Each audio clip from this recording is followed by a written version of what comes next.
ल है साथीहरू, हामी यतिखेर रक गार्डनमा आइरहेको छौँ। त्यो चाहिँ ढुङ्गाको चाङ सोलीमा है, वाबुको आकार छ यो, देख्न सक्नुहुन्छ।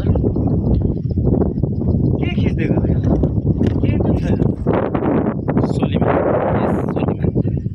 हाम्रो चाम्लिङ भाषामा सोलीमा पनि भन्छ, सोलीमाको आकारमा चाहिँ यसलाई चाहिँ भन्छ सोलीमा।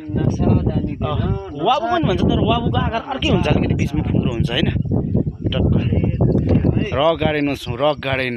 हाम्रो माइलो चाहिँ नि केटोलाई अलिक मोटाउँछ कि भनेर यसो रिफ्रेस सुरु हुन्छ गराउनु लिएको। केटो सुरु भयो हाम्रो रक गार्डन पनि आफ्नै तालमा छ कि केटो राइट।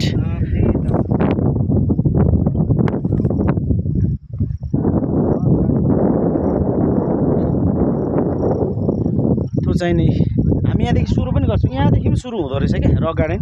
यो हलेसिङ रिसोर्ट हुँदै चाहिँ नि यसो हुँदै त तल हुँदै त्यहाँदेखि टक्क आउँदो रहेछ क्या। अनि त्यहाँबाट इन्ट्री हुँदो रहेछ है, त्यहाँबाट यहाँ घुम्ने होइन। त्यहाँदेखि टक्क यस्तो गरेर यहाँबाट जाने। अब यहाँदेखि रक गार्डन सुरु हुन्छ। ल बुङ्गालुङ ढुङ्गे बगैँचा पनि भनेको छ है, देख्नुभयो उल्टो भयो है।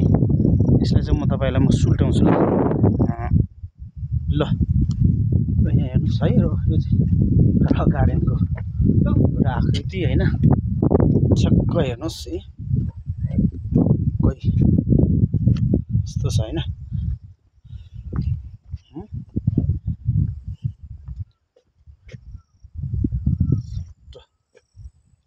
ल यो रक गार्डन है, रक गार्डन सुरु हुन्छ है साथीहरू। यो चाहिँ रक गार्डन होइन। हामी लागौँ अब लागौँ है त, ब्याट्री पनि सक्यो।